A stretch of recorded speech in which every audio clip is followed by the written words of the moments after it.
हाँ जी, आ जाए जनाब।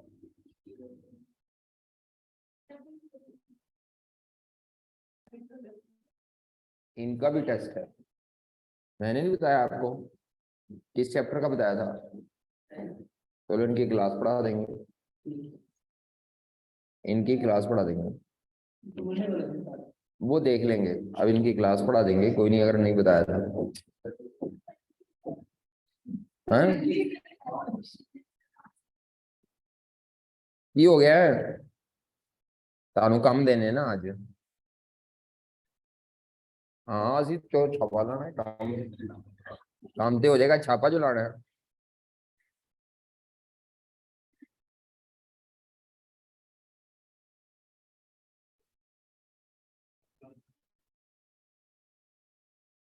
क्यों?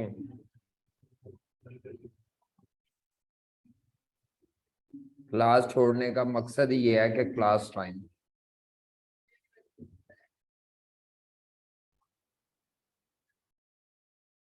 50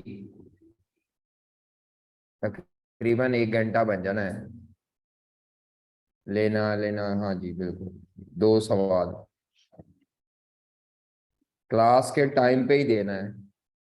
क्लास से पहले नहीं, क्लास के बाद नहीं। टेस्ट क्लास के टाइम पे ही देना है। आपका एमएफए का टेस्ट नहीं है कल। एमएफए की क्लास ही होगी। वो अलहदा बात है। फिजिकल नहीं होगी, शायद ऑनलाइन हो जाए, क्योंकि मुझे आना पड़ेगा, मैंने आना कोई नहीं।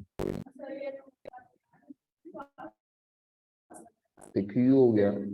तुसी केड़ा जुमा पढ़ना है? हैं कुड़ियो? जुमा पढ़ा है आपने? है मसीते जाके पढ़े जुमा?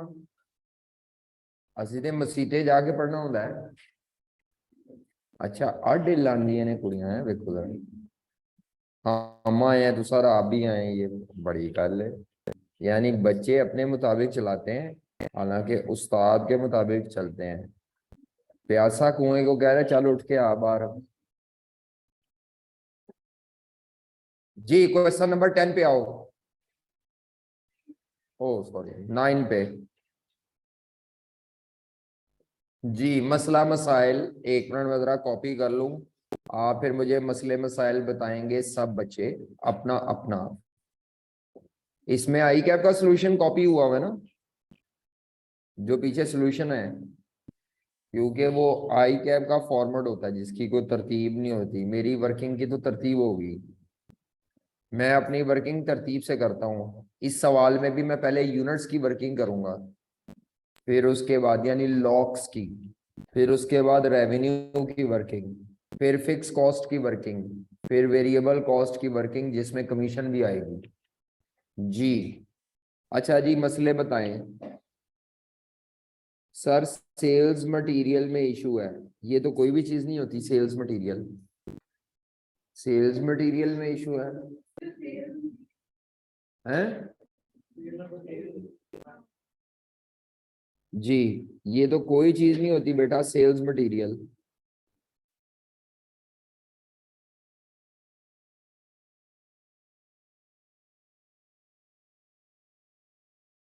हाँ अच्छा जी, आ जाए जरा।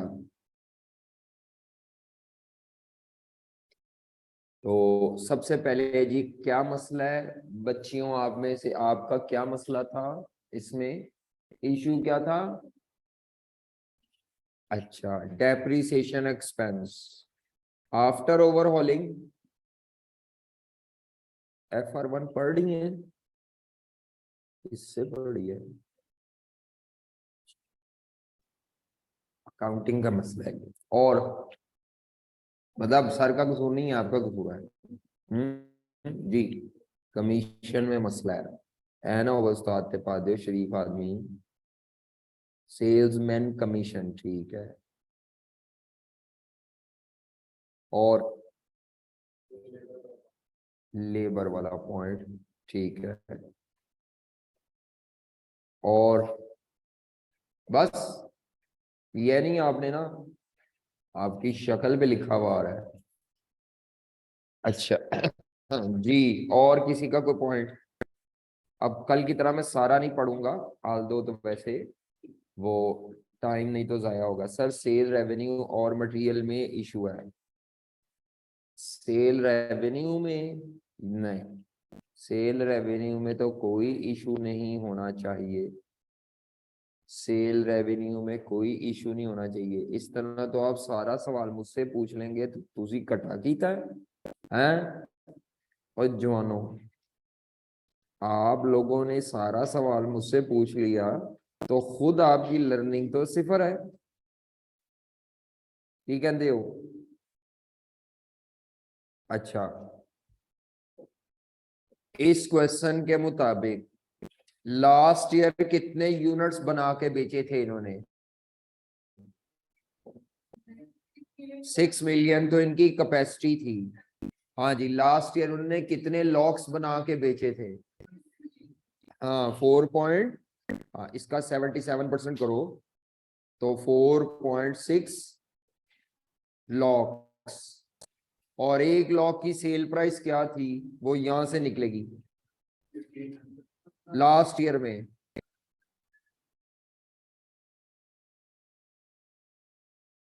1500 रुपए।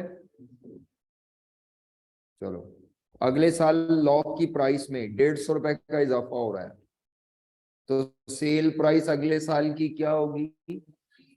लेकिन सबसे पहले यूनिट्स की वर्किंग आपको पता होनी चाहिए। हाँ जी, प्रोडक्ट इन्वेंट्री इसमें भी नहीं है शायद। प्रोडक्शन एंड सेल यूनिट्स या लॉक्स की शक्ल में। अब यहां एक ही प्रोडक्ट है, एक ही प्रोडक्ट है, ठीक है।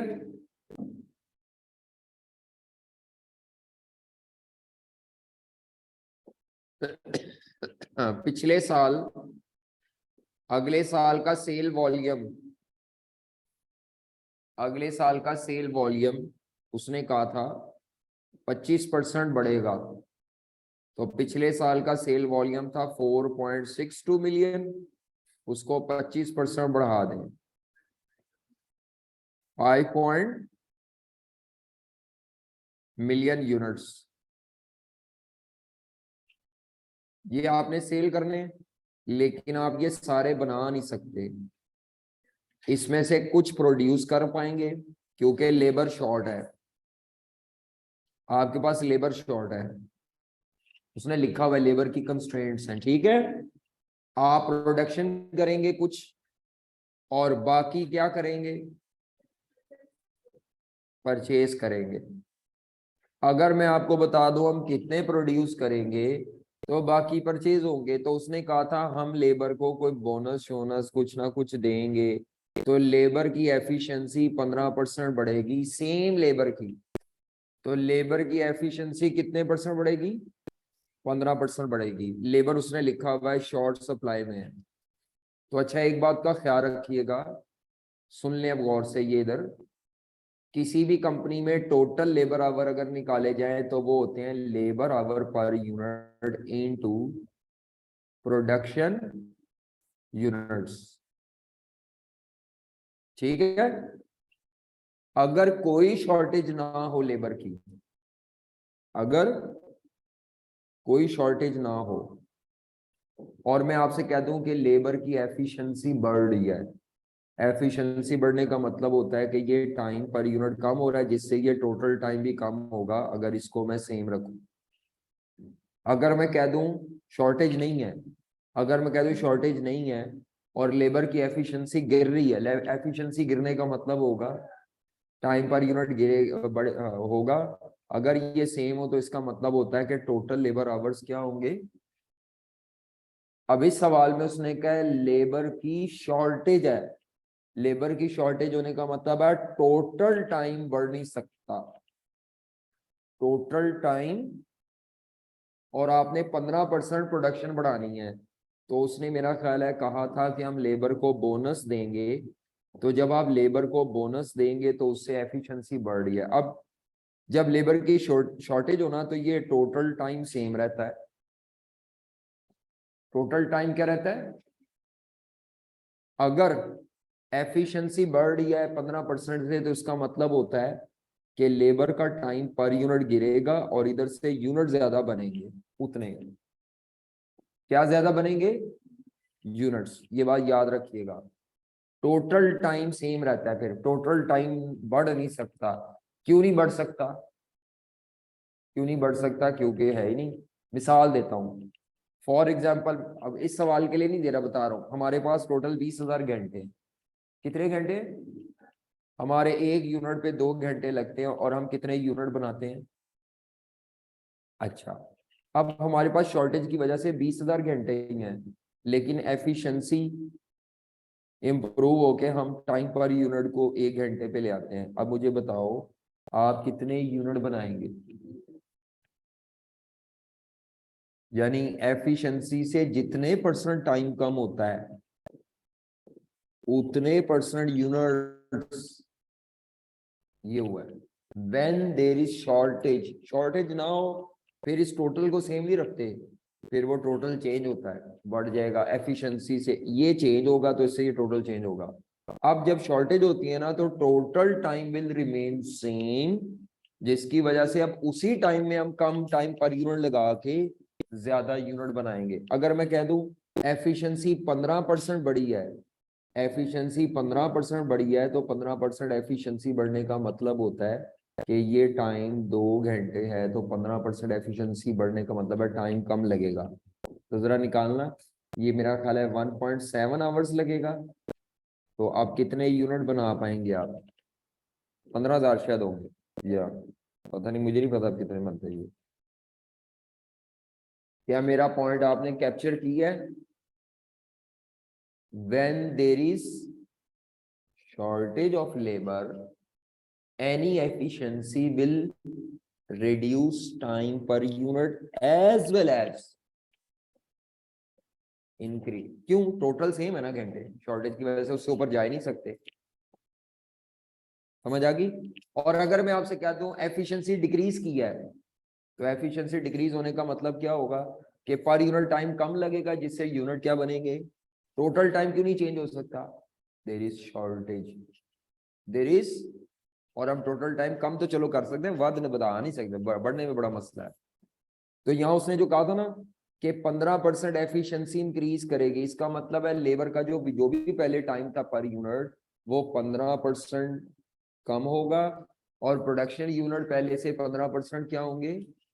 तो पहले पिछली दफा हम कितने यूनिट प्रोड्यूस कर रहे थे, 4.62 मिलियन यूनिट्स प्रोड्यूस कर रहे थे, और उसमें 15% ज्यादा इस दफा प्रोड्यूस करेंगे by giving them the bonus.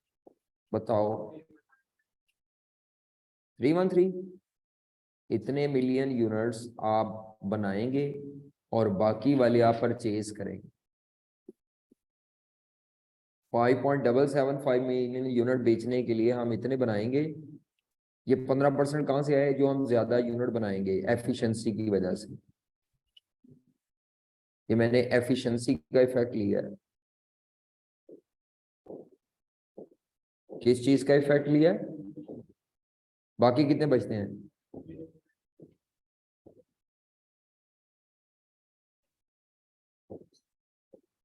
0.46 ये आप परचेज करेंगे। ये यूनिट्स की वर्किंग थी पहले।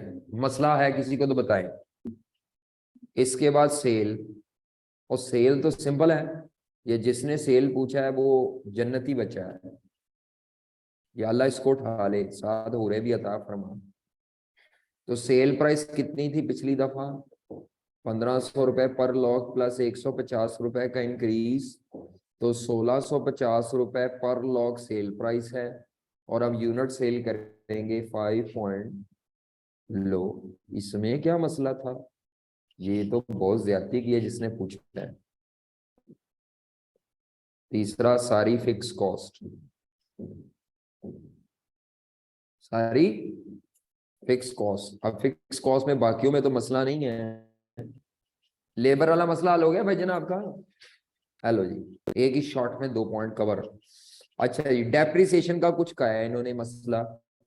तो आपकी जो मैन्युफैक्चरिंग ओवरहेड्स हैं, इसका बुलेट नंबर कौन सा दिया था, 5।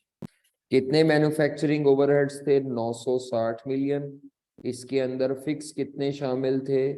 625 मिलियन। तो बाकी फिर वेरिएबल थे, बताइएगा बच्चों। 335। अब ये जो फिक्स होते हैं इसके अंदर फैक्ट्री की डेप्रिसिएशन पहले से इंक्लूडेड होती है। तो 415 मिलियन की डेप्रिसिएशन थी। तो बाकी अदर फिक्स कॉस्ट जो इन्फ्लेट होती है 200, ये तो हमने पिछले डेटे का पोस्टमार्टम कर दिया है। इसी तरह एडमिन कॉस्ट भी फिक्स होती है, उसके अंदर भी डेप्रिसिएशन शामिल थी। तो एडमिन कॉस्ट कितनी थी जनाब? 276। तो 276 में से 23 मिलियन की डेप्रिसिएशन लेस कर दें तो अदर फिक्स्ड एडमिन, ये लदा कर ली थी हमने। अब ये इन्फ्लेट होगी, इधर से ये इन्फ्लेट होगी, ये वॉल्यूम से भी बढ़ेगी, इन्फ्लेशन से भी बढ़ेगी, ठीक है। डेप्रिसिएशन के मुतालिक नीचे कहीं कहा हुआ है जी, बुलेट नंबर 6। जी आमना कहती हैं क्या डेप्रिसिएशन सेम रहती है अगर मेंशन ना किया हो अगले साल? जी बिल्कुल। अगर ना एडिशन हो, ना डिलीशन हो, ना सेल हो एसेट की, ना डैमेज हो, ना रीवैल्यूएशन हो, IAS 16 कुछ ना हो, तो फिर डेप्रिसिएशन विल रिमेन सेम, ये assumption है।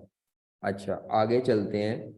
कहता है at the beginning of year a major overhaul, a major amounted to, beginning of year मतलब ये जो अगला साल जिसका बजट बना रहे हैं उसके आगाज पे 55 मिलियन की ओवरहॉलिंग की गई है और carried out on one of the machines in manufacturing department. का मतलब है फैक्ट्री की मशीन। किसकी मशीन? तो जब फैक्ट्री की मशीन को ओवरऑल किया गया है तो उससे फैक्ट्री की डेप्रिसिएशन पे इफेक्ट आएगा। फैक्ट्री के एसेट्स की वैल्यू चेंज हो रही है ना, एडमिन की डेप्रिसिएशन चेंज नहीं होगी। कहता है which was originally purchased in 2018 for 100 million. आपने 2018 में उसको 100 मिलियन का परचेज किया था ठीक है।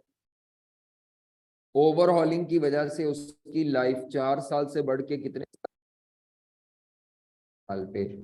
सॉल्वेज वैल्यू 12 से बढ़ के कितनी हो जाएगी? अच्छा आपके सर ने आपको बताया होगा, मैं डेप्रिसिएशन बता रहा हूँ, बाकी अदर फिक्स कॉस्ट देख लेना जिन्होंने अकाउंटिंग पढ़ी होगी। जब भी किसी एसेट में इंप्रूवमेंट होती है, ओवरहॉलिंग होती है या रीवैल्यूएशन होती है, तो उस एसेट की पॉइंट ऑफ ओवरहॉलिंग के वक्त उसकी कैरिंग वैल्यू निकाली जाती है। कैरिंग वैल्यू में जितनी आप ये ओवरऑलिंग कर रहे हैं ये कैपिटल एक्सपेंडिचर है, ये कैपिटलाइज होता है। क्या होता है? तो रिवाइज्ड डेप्रिसिएशन, एनुअल डेप्रिसिएशन निकालने का ये फॉर्मूला होता है। पुरानी कैरिंग वैल्यू जिस पॉइंट पे वो हो रही है, क्या कहते हैं उसको, at the date of overhauling, पुरानी कैरिंग वैल्यू प्लस ओवरहॉलिंग या कोई भी जो भी कैपिटल एक्सपेंडिचर एडिशन हो रहा है या overhauling cost minus revised residual value divided by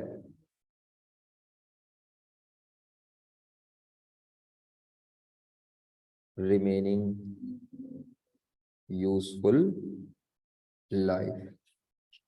अब उसने ये बताया था कि पहले उसकी लाइफ 8 साल थी। ओ सॉरी सॉरी सॉरी, 4 से बढ़ के 8 हो गई, ऐसे ही है। ओरिजिनली उसकी लाइफ 4 साल थी, लेकिन अब देखना पड़ेगा रिमेनिंग कितनी है। रिमेनिंग को बता सकते हैं कितनी है? वैसे सॉल्वेज वैल्यू 15 मिलियन होगी। ओवरऑलिंग कॉस्ट कितनी है?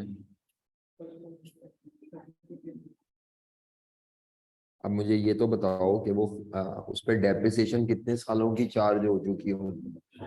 2 सालों की। अभी ये कौन सा साल गुजरा था? 20। अच्छा है।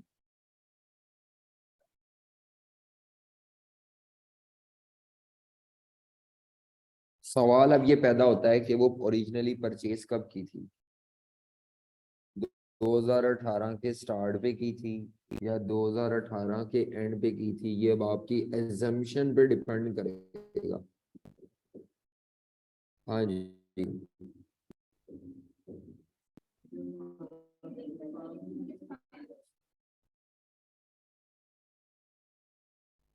बिगिनिंग का मतलब है 2021 तो काउंट नहीं करना, लेकिन 2020 काउंट करना है, 2019 काउंट करना है। मसला 18 का है।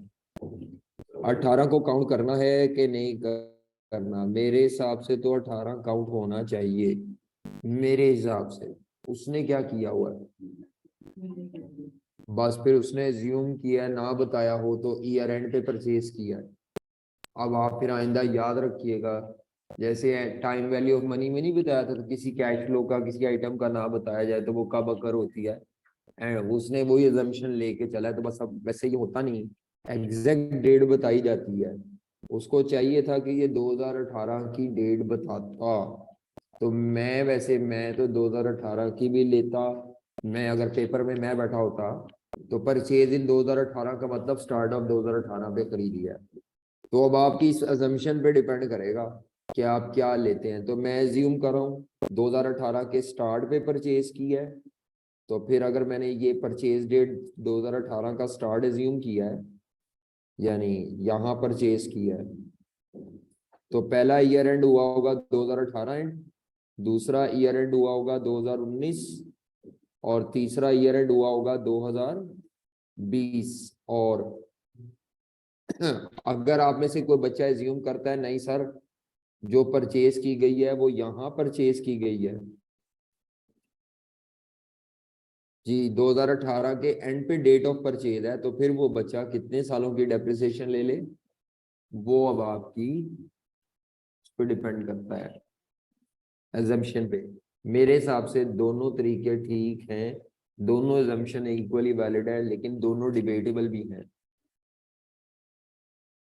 हाँ, तो इससे तो कोई फर्क नहीं पड़ता। इसका मतलब है कि ये इन्होंने, यकम क्या थी डेट, यकम मार्च 2017 और 31 और नहीं 28 फरवरी 18, ये है 28 फरवरी 19, 28 फरवरी 20। अगर उसने क्या 2018 में खरीदी है, तो इसका मतलब है 17 से 18 तक यहाँ नहीं खरीदी हुई। फिर इसका मतलब ये ज्यादा आप सही कह रहे हैं, ये वाली की ज्यादा करीब अजम्पशन है।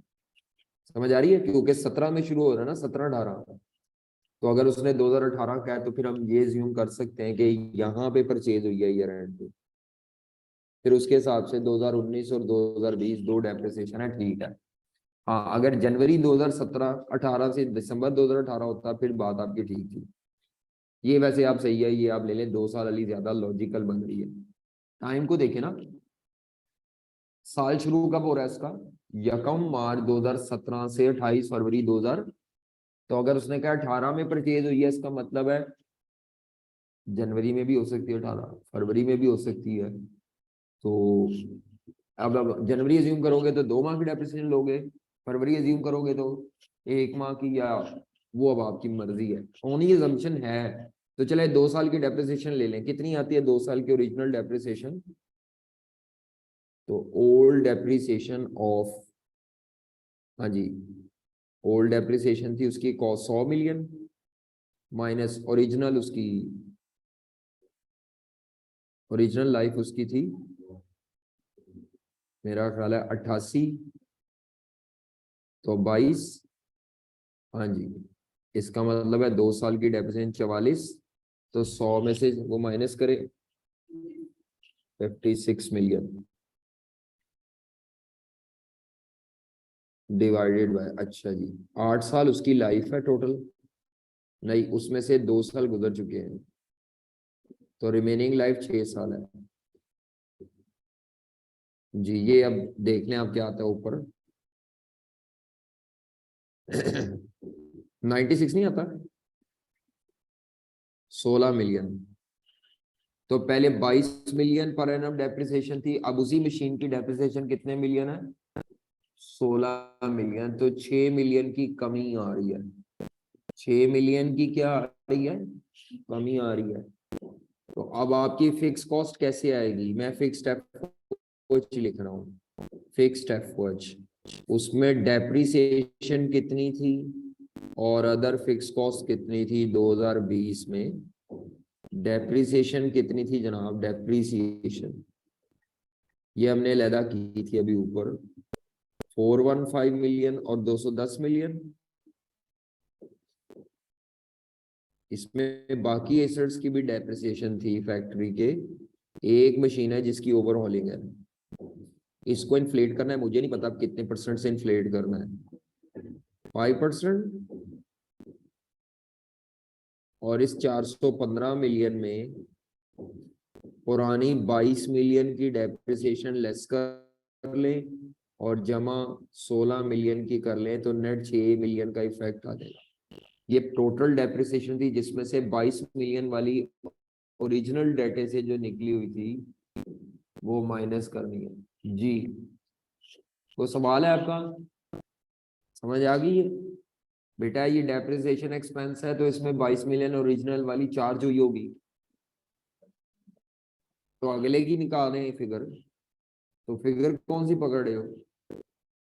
पिछले साल की डेप्रिसिएशन में पिछले साल तक की डेप्रिसिएशन जो पुराने रेट से थी वो शामिल थी।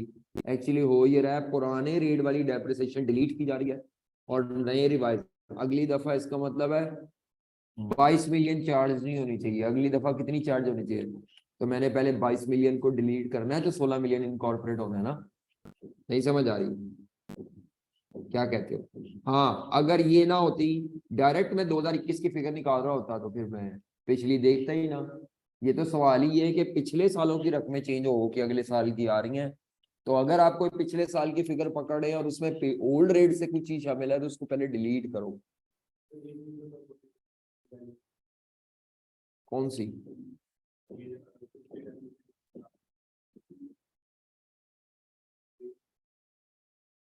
तो इम्प्रूवमेंट भी तो रिवैल्यूएशन की तरह ही है। वैल्यू ऑफ एसेट जब बढ़ेगी ऐसे ही होगा, वैल्यू ऑफ एसेट बल्कि कम होगी तब भी ऐसे ही होगा। When value of the asset is change, जो ओरिजिनली खरीदा था, तो भाई ये ऐसे ही होना है। एक रूल ना याद करें, रूल याद रखें, रिवैल्यूएशन ना याद रखें। आप क्या, when asset value is revised either from improvement, either for from revaluation, either from damage. है आपकी बिल्डिंग का एक ऊपर वाला फ्लोर ही उड़ गया है, ड्रोन मारा किसी ने, फर्क हो गया, उन दसो। नहीं समझ आई? आपने गलत रूल याद किया हुआ, मतलब गलत तो नहीं कहेंगे, अद्धा का याद किसी उन याद पूरा कर लो। When any value of any existing asset is change, तो हमें उसको रिवैल्यूएशन की तरह लेके चलना है। नो डाउट वो रिवैल्यूएशन है नहीं जी।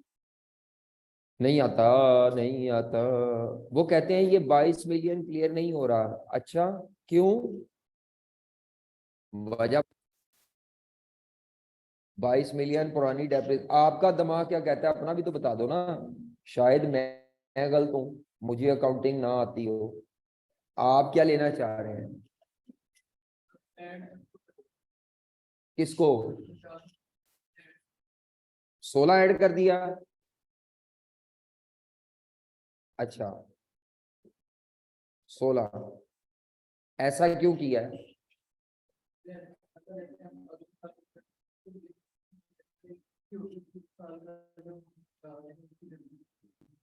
गलत है ना? पुरानी कहाँ गई फिर वो डेप्रिसिएशन? ये एक्सपेंस है फॉर द पीरियड है, इनकम स्टेटमेंट में होते ही एक्सपेंस फॉर द पीरियड है। और दूसरी बात है, ये पता है ट्रीटमेंट कब होता है कि सीधा सीधा 16 मिलियन जमा कर दें, कोई नया एसेट एडिशन हो रहा हो और तुसी दे ਉਹਦੇ ਤੇ ही करी जा रहे हो, पाए नहीं इम्प्रूवमेंट। आप समझ रहे हैं कि 55 मिलियन का एक वन ऑफ न्यू एसेट आ रहा है, तब फिर ये ट्रीटमेंट होता। पुरानी वाली 22 मिलियन भी चलती रहती, ये 16 मिलियन भी ऐड हो जाता।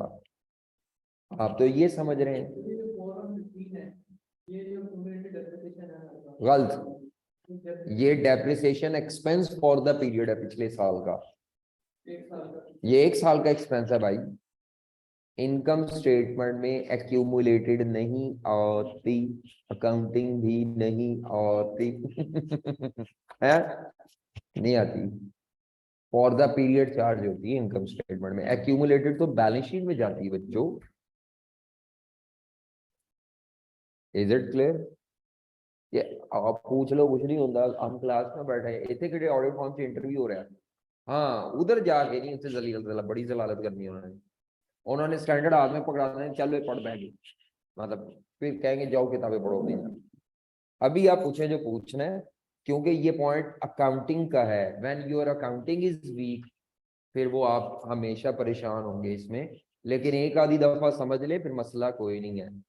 जब पिछला साल आया होगा, इस 415 मिलियन में कई मशीनों की डेप्रिसिएशन है, एंट्री क्या पास हुई होगी, depreciation expense to accumulated 415 million. समझ आ रही है? तो उन्हीं में से एक मशीन है जिसके ऊपर चेंज हो रहा है, तो अगर उन्हीं में से एक चेंज हो रही है तो भाई उसकी डेप्रिसिएशन भी तो चेंज करो ना।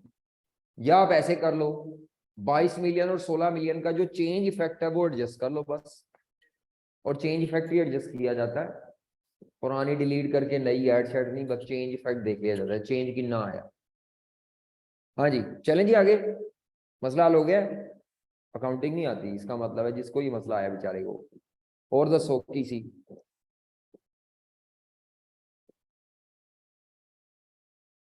मींस 415 टोटल एसेट जितने थे उन सबकी डेप्रिसिएशन थी, बिल्कुल थी।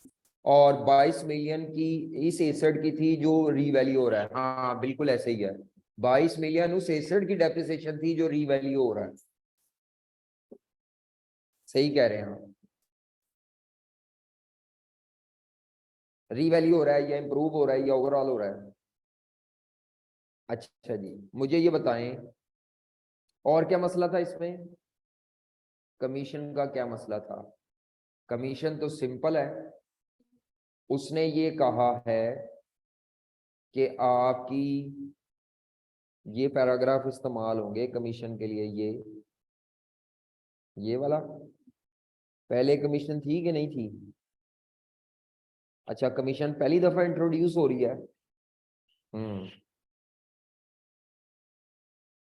अच्छा जी। कमीशन होती तो सेल्स पर है।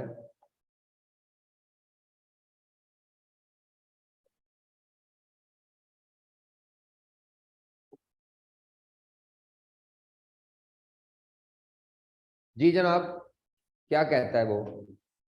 पिछले साल हमने कितने यूनिट बना के बेचे थे? पिछले साल हमने कितने यूनिट, 4 पॉइंट।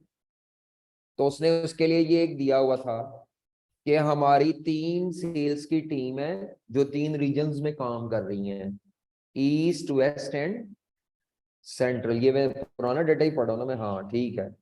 और वो क्या कहता है, जिसमें कितने कितने बंदे हैं। पहली टीम में ईस्ट वाली में 20 लोग हैं, फिर 24 हैं, फिर हर रीजन में ड्यूरिंग द ईयर। वो कहता है ratio of each region sales to total sale. हर रीजन की जो सेल थी ना, वो टोटल सेल का कितने परसेंट थी, 20%, 30%। और तो हमारी जो पिछले साल की टोटल सेल थी 4.62 मिलियन यूनिट्स, उसको आप इस रेशो से तोड़े तो हर रीजन की सेल यूनिट्स निकल आएंगे। ठीक है, आगे। It is expected that east, bullet number 3, 2 पढ़ता हूं बाद में। It is expected that east, west and central will contribute to the increase in sale volume। कहता है अगले साल जितना सेल वॉल्यूम में इजाफा होगा, अगले साल में जितना इजाफा होगा, तो पिछले साल का सेल वॉल्यूम था 4.62, अगले साल का है 5.77, तो इजाफा कितने का हो रहा है? और जितना इजाफा हो रहा है उस इजाफे में हर एक का कितना कंट्रीब्यूशन है? 10% ईस्ट का कंट्रीब्यूशन है, 30% वेस्ट का, और 60% किसका है? सेंट्रल का। तो ये देखें जी बच्चों, तीन डिवीजन्स हैं, ईस्ट रीजन्स, ईस्ट, दूसरा कौन सा है, वेस्ट, और उसके बाद सेंट्रल, और आखिर में टोटल। लास्ट ईयर की सेल यूनिट्स क्या थे, लास्ट ईयर्स सेल यूनिट्स 4.62, मैं अब ये पूरे लिख रहा हूं यहाँ for the sake of clarity. इसमें से कितने परसेंट किस किस के थे वो उसने ऊपर बताया हुआ था, 20, 30, 50, 20%, 30% और 50%। जी, पहला कितना है और आगे, ये यूनिट्स थे सेल के। अगले साल के सेल यूनिट्स कितने हैं, अगले साल के सेल यूनिट अगर 25% बढ़ाए जाएं, 25% बढ़ाए जाएं, तो ये थे 5, नहीं पूरी फिगर 5, ये थे 5775। इसका ब्रेकअप नहीं बताया हुआ, इसका ब्रेकअप नहीं बताया हुआ, बल्कि यहां से यहां तक जो इंक्रीज आई है उस इंक्रीज की ब्रेकअप दिया हुआ है।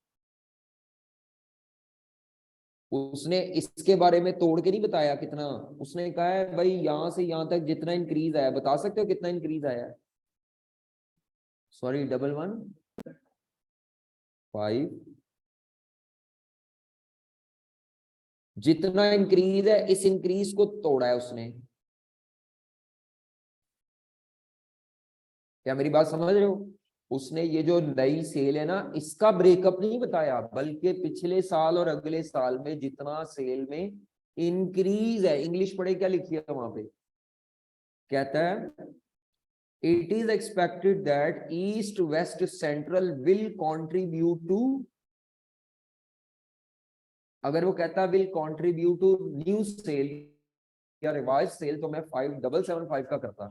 अब उसने कहा है जो इजाफा आया सेल में उसका इतने इतने परसेंट ले ले, तो अब मेरा जो इंक्रीज आया था 115500, तो उसका पहले मेरा ख्याल है लेना पड़ेगा 10%। तो ए 111550 यूनिट्स, 3400, और अगला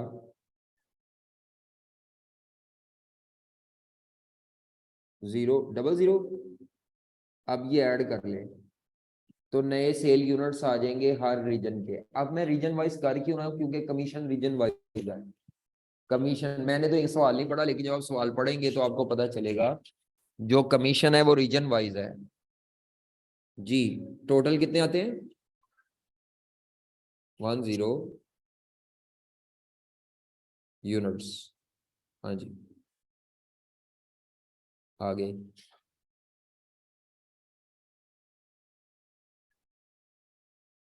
अगला,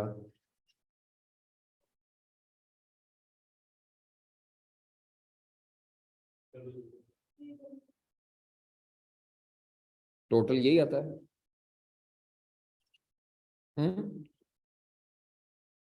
वही बनेगा।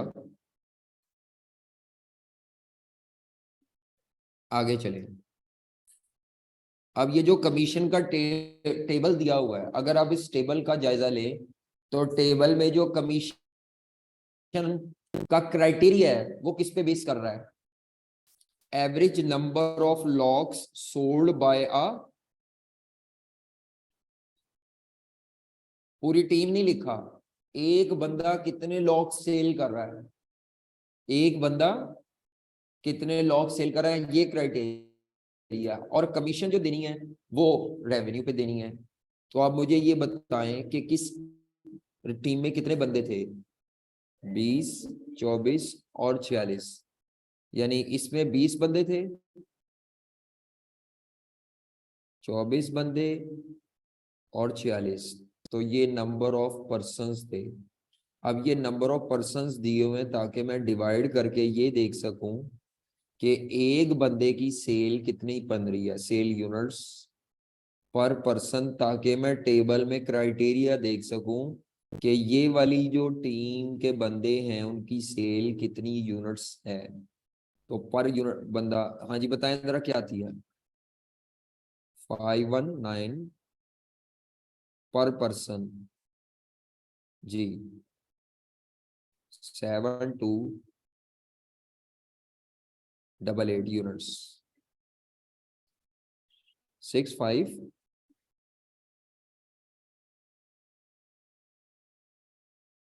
अब आपने हर, क्योंकि हर टीम की परफॉर्मेंस अपनी है, उन्होंने टीम की परफॉर्मेंस नहीं देखी, टीम के बंदे, हर बंदे की परफॉर्मेंस को देखा है।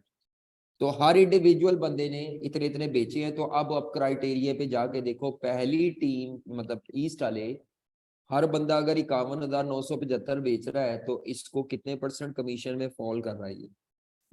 1 तो कमीशन जब भी परसेंटेज में दी होगी तो ये परसेंटेज सेल रेवेन्यू पे लगनी होती है, 1.25% ऑफ रेवेन्यू। ये मैंने कमीशन का रेट सेलेक्ट कर लेना है टेबल की बुनियाद पे, जैसे टैक्स का रेट सिलेक्ट होता है। दूसरी वाली जो सेल्स टीम है उसका पर बंदे की सेल मेरा ख्याल है इसमें फॉल कर रही है 1.5%।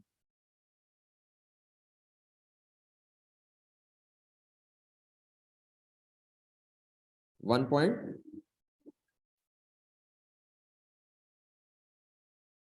अब आप कमीशन निकालेंगे, कमीशन की एक्सपेंस, कमीशन कॉस्ट।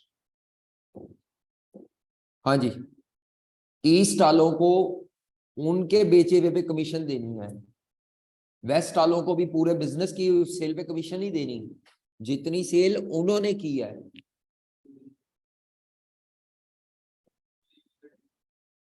हाँ उसका टीम का नहीं, आप पर पर्सन का रेवेन्यू लेके कमीशन निकालो, भाजपा में नंबर ऑफ पर्सन जमा जरब दे देना, वो भी हो सकता है, लेकिन कमीशन पूरे रीजन की निकलनी निकलनी है। तो आपके पास अब कई तरीके हैं, मसलन तरीके क्या है, पहला तरीका क्या है कि मैं इस रीजन की जो सेल प्राइस थी या जो इस रीजन का रेवेन्यू था उसके मुताबिक निकाल लूं। तो मैं ये करने लगा हूं, एक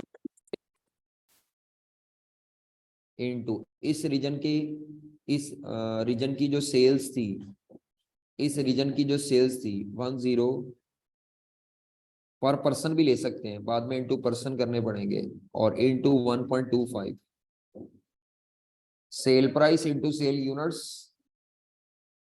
जो बच्चा ये लेना चाहता है उसको बाद में जरा किससे करना पड़ेगा, नंबर ऑफ पर्सन से, 20 से भी।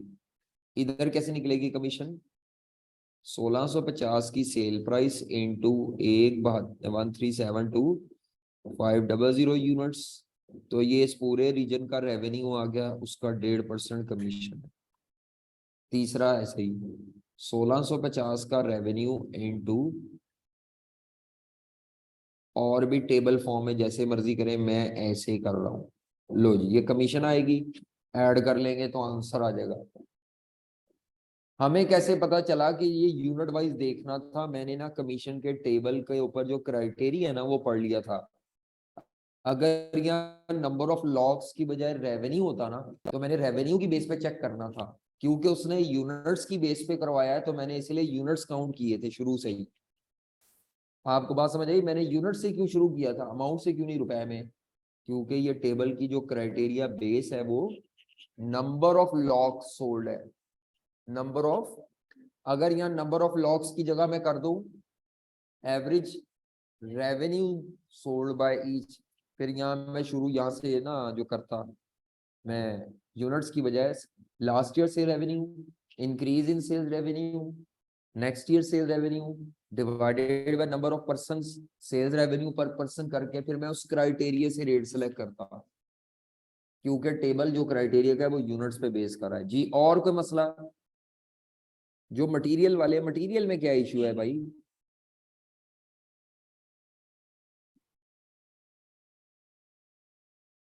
टेबल में रेट सेलेक्ट करने के लिए ये देखिए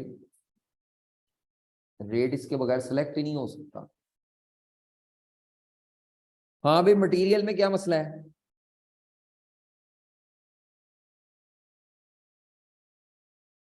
मटेरियल तो बड़ा सिंपल है। पिछले साल का मटेरियल था 3140 मिलियन। इसमें वॉल्यूम का इफेक्ट आएगा, 15% प्रोडक्शन वॉल्यूम बढ़ेगा, और इन्फ्लेशन का इफेक्ट। इन्फ्लेशन कितना बढ़ा है? इन्फ्लेशन इन्फ्लेशन 8% वेरिएबल कॉस्ट बढ़ी है। लो जी, तो ये अगले साल का मटेरियल आ जाएगा बस। ये प्रोडक्शन वॉल्यूम का इफेक्ट है और ये इन्फ्लेशन का है।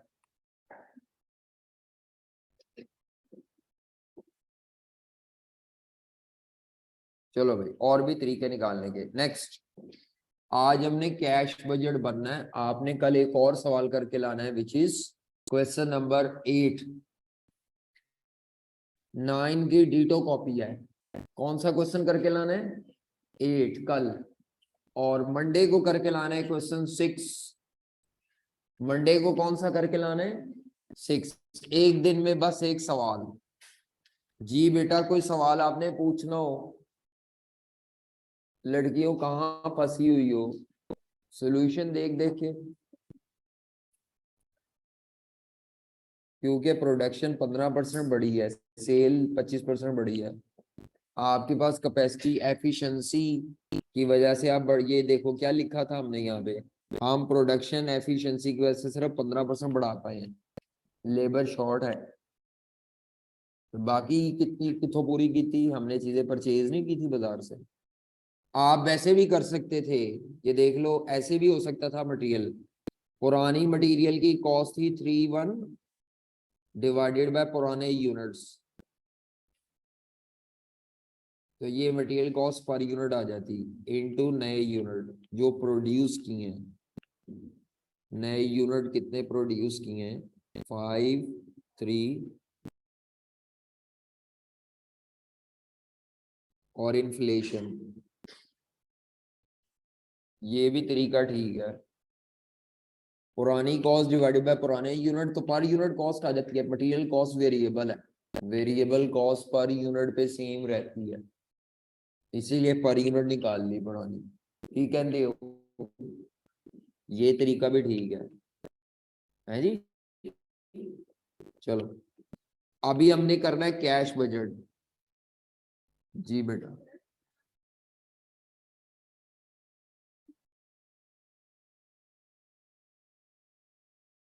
अच्छा,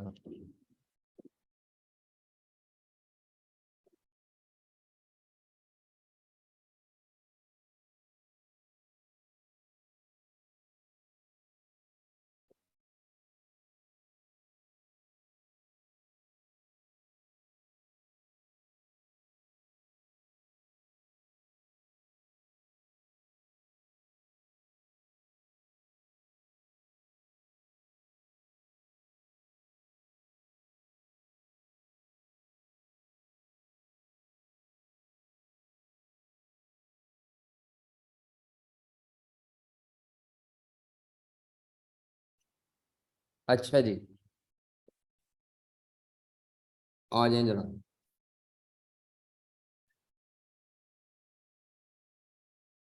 कल कौन सा क्वेश्चन करके लाना है आपने? 8। आ जाए। नेक्स्ट, हमने अब शुरू करना है कैश बजट। क्या स्टार्ट करना है? Cash budget.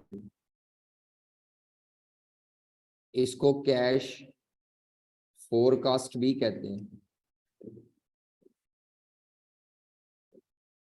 कैश बजट या कैश फोरकास्ट भी कहते हैं। नोट्स अभी छोड़ दे, जरा लिख लें, फिर हम नोट्स बाद में देखते हैं। कैश बजट या कैश फोरकास्ट। अब दो तरह के बिजनेस होते हैं। एक होते हैं ट्रेडिंग बिजनेस का कैश बजट।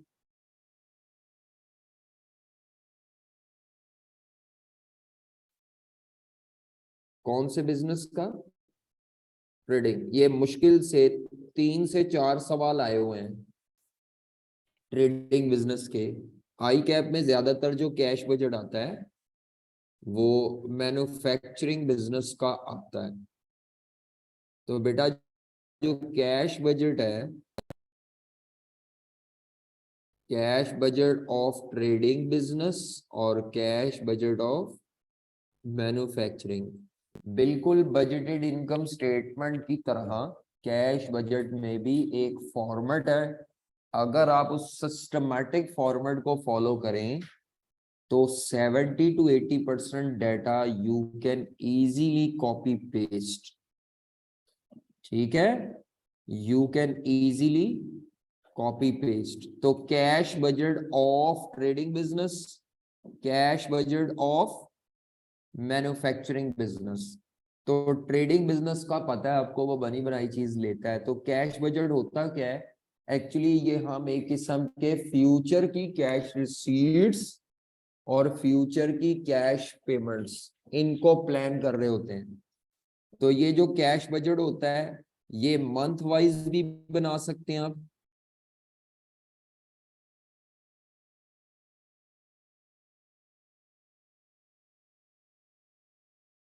हाँ जी, पूरे साल का इकट्ठा भी बन सकता है, महीने वाइज नहीं, फॉर द ईयर का इकट्ठा, पूरे साल का इकट्ठा भी बन सकता है और पूरे क्वार्टर का इकट्ठा भी बन सकता है।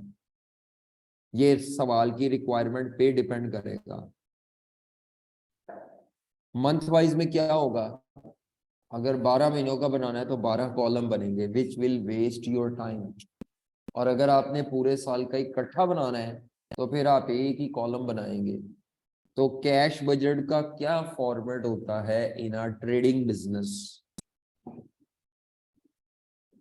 सिंपल सी बात है, तमाम कैश की रिसीट्स, मैं वैसे मंथ वाइज बना रहा हूं, मंथ वाइज ज्यादा जरा वो है, फेमस है। नहीं, दूसरा मंथ वाइज आता हो तो फॉर द ईयर बना सकते हैं, फॉर द ईयर आता हो तो शायद मंथ वाइज ना बना पाए।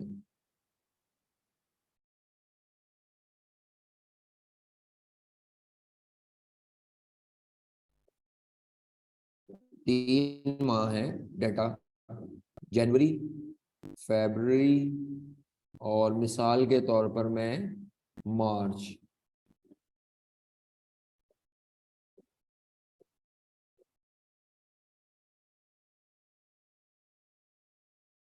हाँ जी, तो यहाँ पर कैश बजट बिल्कुल जस्ट लाइक का कैश अकाउंट होता है, जस्ट लाइक का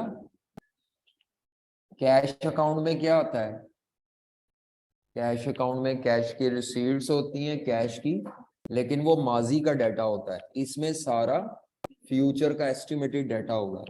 तो सबसे पहले आपने इसमें कैश का ओपनिंग बैलेंस लिखना है, बिगिनिंग बैलेंस ऑफ कैश,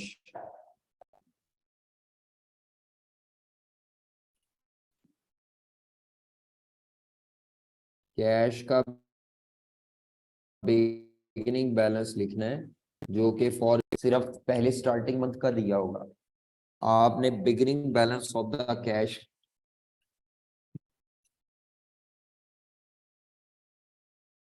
हाँ जी, क्या लिखना है, beginning balance of the cash लिखना है। उसके बाद आप इसमें ऐड करेंगे, हेडिंग देंगे कैश रिसीट्स,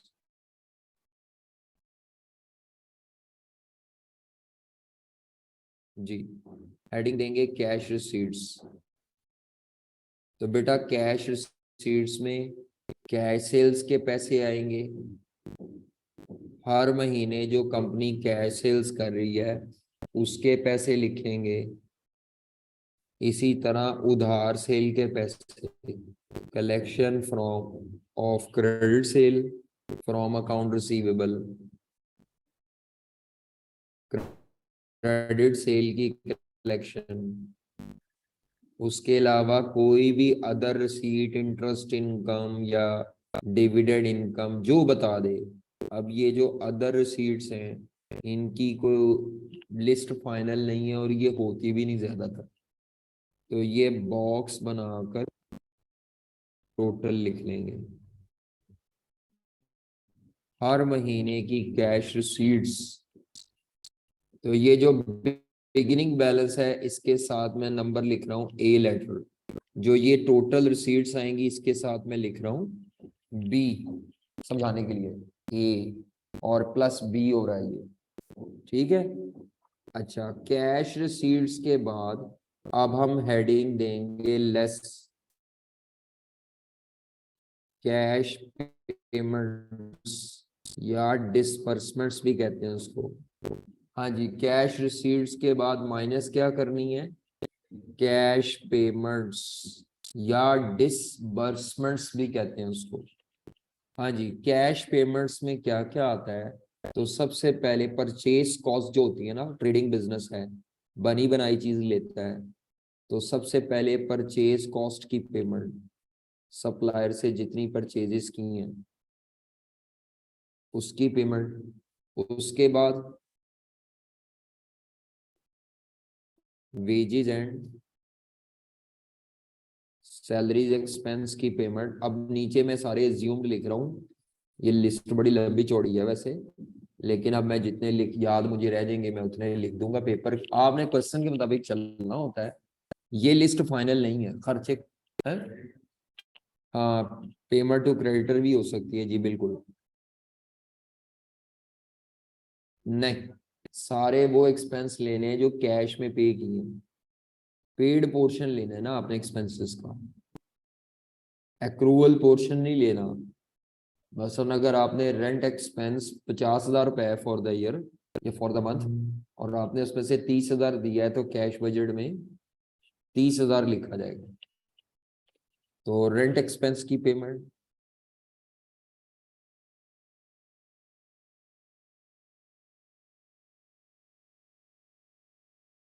रेंट एक्सपेंस की, सेलिंग एंड मार्केटिंग एक्सपेंस की पेमेंट,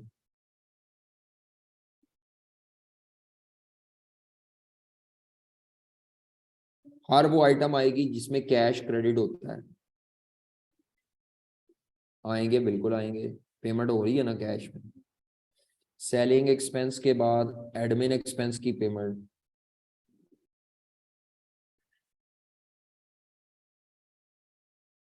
डेप्रीसिएशन नहीं आएगी। उसके बाद टैक्सेस की पेमेंट, टैक्सेस पेमेंट या टैक्सेस डिडक्टेड हो कोई,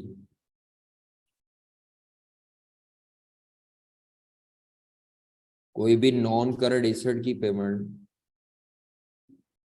कोई भी नॉन करंट एसेट आपने खरीदा था और उसकी पेमेंट है किस्तों में।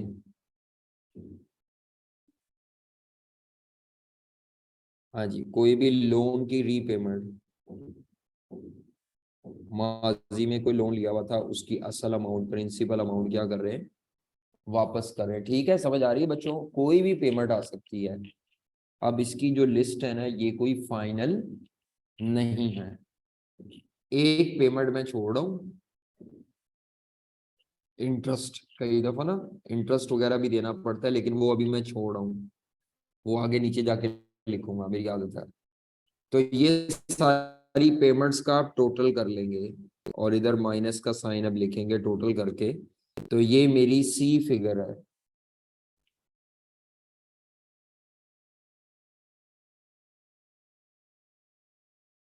ले जी, अब हमारे पास जो आंसर आने लगा है वो आने लगा है closing balance of the cash, closing balance क्या आने लगा है, क्लोजिंग बैलेंस ऑफ कैश। अच्छा, अब ये जो क्लोजिंग बैलेंस आने लगा है कैश का,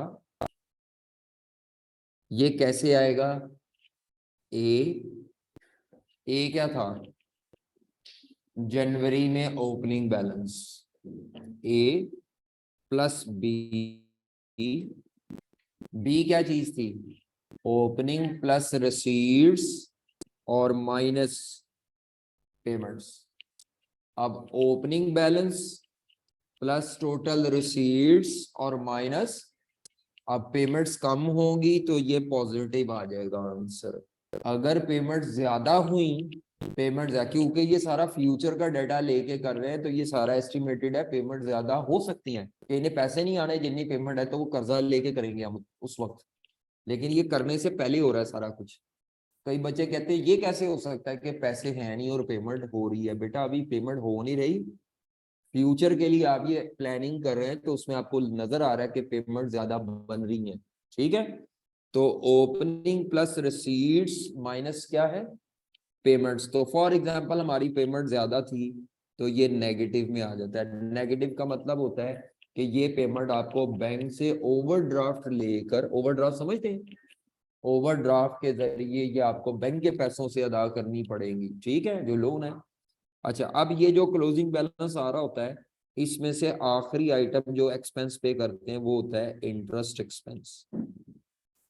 क्या पे करना होता है, इंटरेस्ट एक्सपेंस। तो अगर इंटरेस्ट एक्सपेंस आप पे कर रहे हैं, तो इंटरेस्ट एक्सपेंस पे करने के बाद फाइनल क्लोजिंग बैलेंस आएगा। इसका मतलब है आपको ऊपर लिखना चाहिए था closing balance before interest payment, और ये क्लोजिंग बैलेंस है आफ्टर इंटरेस्ट पेमेंट। ये फाइनल आंसर होता है।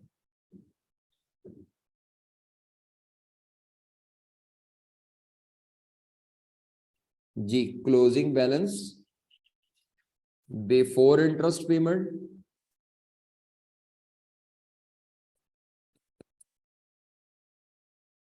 After interest payment.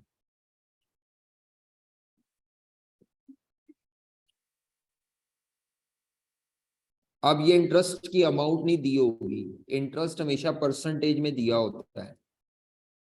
आप लोगों ने इतनी अकाउंटिंग पढ़ ली होगी अब तक कि आपको ये पता हो कि इंटरेस्ट एक्सपेंस की आपको क्या दी होती है, नॉर्मली परसेंटेज दी होती है। तो आपने वो इंटरेस्ट लोन की अमाउंट पे निकालना होता है। किस पे निकालना होता है, वो बताएगा कि लोन की अमाउंट क्या बनती है। लेकिन यहाँ पर अगर ये कह दे कि इंटरेस्ट क्लोजिंग बैलेंस पर है, तो आपने इस अमाउंट के ऊपर 10% या 15% या जितने परसेंट कह दे वो, अगर वो इंटरेस्ट को कह दे ओपनिंग बैलेंस पे है, किस पे है, तो वो फिर ओपनिंग नेगेटिव होगा। यहाँ तो वैसे नेगेटिव नहीं है, नेगेटिव बैलेंस पे इंटरेस्ट होता है, पॉजिटिव बैलेंस पे इंटरेस्ट। याद रखिएगा, इंटरेस्ट एक्सपेंस जो है, मैं नोट लिख रहा हूं यहाँ पे, इंटरेस्ट एक्सपेंस की जो पेमेंट आपने करनी है, इंटरेस्ट पेमेंट ओपनिंग बैलेंस पे भी हो सकती है और क्लोजिंग बैलेंस पे भी हो सकती है। तो ओपनिंग बैलेंस पे या, लेकिन दोनों दोनों दोनों कौन से होने चाहिए, ओपनिंग पे हो या क्लोजिंग पे हो, दोनों का क्लोजिंग या ओपनिंग बैलेंस क्या होना चाहिए, नेगेटिव।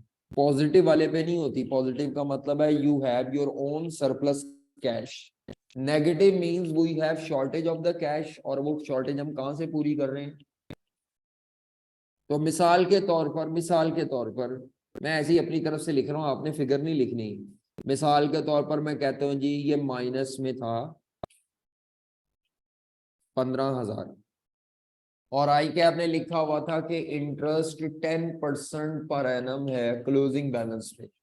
कितना इंटरेस्ट है, 10% per annum on closing balance, और बाकी क्लोजिंग बैलेंस नेगेटिव भी था। पॉजिटिव होता फिर नहीं निकालना, क्लोजिंग बैलेंस नेगेटिव है। तो अब इंटरेस्ट निकालो जरा, इस महीने में कितना इंटरेस्ट लेस होगा जी। गलत, गलत, 1500 नहीं है ये।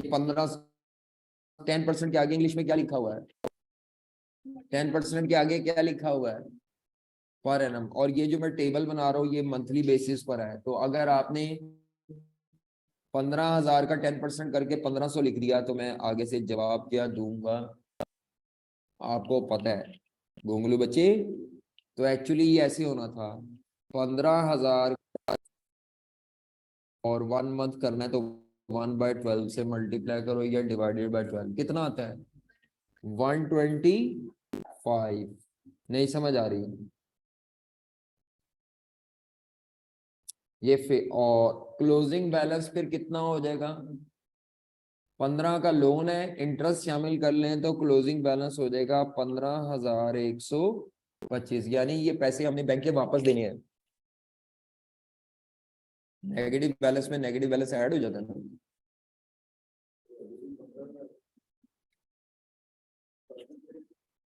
मैं कब कह रहा हूँ 15 पे नहीं लगनी, लेकिन निकालनी 1 माह की है। 1 माह का, आप साल का निकाल रहे थे 1500, मैं 1 माह का निकाल रहा हूँ। टाइम का फर्क, आपने टाइम का फैक्टर नहीं ना काउंट किया, नहीं समझ आई। हाँ भी लड़कियों, अब ये जो क्लोजिंग बैलेंस आया है ये वाला, ओ लड़कियों ये हो गया है, उसी अपनी क्लास शुरू कर दिया करो। हाँ जी बताओ कहाँ मसला आ रहा है बच्चों। ये पर मंथ, महीने के एंड का बैलेंस है, लास्ट डे पे। क्लोजिंग बैलेंस कभी भी पूरे साल का नहीं होता। हाँ, ये पूरे महीने की ट्रांजैक्शन को प्लस माइनस करने के बाद मंथ के लास्ट डे का बैलेंस है। 15,000 नेगेटिव है, यानी पेमेंट इतनी ज्यादा होगी, इसको पर एनम नहीं कहेंगे। अच्छा मैं ये बता रहा था, ये जो क्लोजिंग बैलेंस है ये कहाँ जाएगा। अब ये क्लोजिंग बैलेंस जो आ गया ना बच्चों, ये यहां से पकड़ के इसको अगले महीने का ओपनिंग बैलेंस ट्रीट करना है। अब ये एरो शेरो आप लगा लीजिएगा, बस मैं तो यहाँ पे लिख रहा हूँ कि 1 महीने का क्लोजिंग, 1 महीने का क्लोजिंग अगले महीने का क्या होगा, ओपनिंग। तभी तो मैंने ये ब्लैंक छोड़े हुए थे। जनवरी का क्लोजिंग आफ्टर इंटरेस्ट वाला, वो फरवरी का क्या बनेगा। अब ये फरवरी में ओपनिंग बैलेंस माइनस में है, प्लस रिसीट्स और माइनस पेमेंट्स करके, फॉर एग्जांपल ये भी नेगेटिव आता है, तो इस नेगेटिव पे भी इंटरेस्ट होगा, फिर नेगेटिव। अब ये क्लोजिंग अगला क्या बनेगा, ओपनिंग एंड सो ऑन, यानी ये ना खत्म होने वाले नेगेटिव्स का सिलसिला शायद शुरू हो जाए, जिसका मतलब होता है कि आपके इदारे में कैश सरप्लस होने की बजाय ज्यादातर शॉर्टेज ही रहती है। बस आज इतना ही करना था। भी आ सकता है जी, अदर सीट्स लिख दी ना मैंने।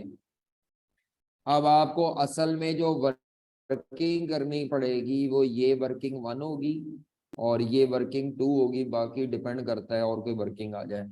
ये 2 मेन वर्किंग है, बाकी डाटा 80% छापना होता है। ये 2 मेन वर्किंग है जिन्होंने आपका टाइम जाया कराना है, बाकी सवाल का मेजर पोर्शन छापना है। ठीक है, तो कल प्रैक्टिस होगी इसकी, ट्रेडिंग बिजनेस की। जी बेटा, लेकिन मैं पहले कल वर्किंग कराऊंगा ये 1 और 2।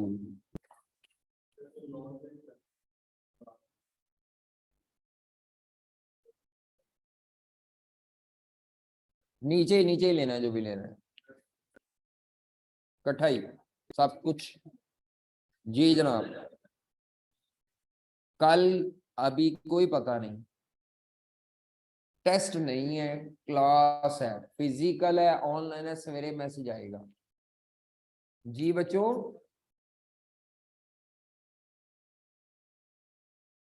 फिजिकल के चांस ज्यादा है, 99.99% चांस फिजिकल के हैं।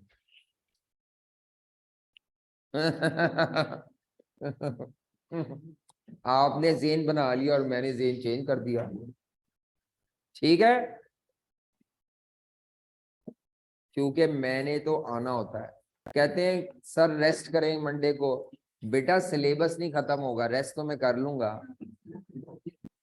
आपके संडे आपने याद करा दिया, यही कर देते हैं वीक में ऑन। और लड़की जितनी देर तक पेंडिंग हो सकता है करा लो, बस। ओके।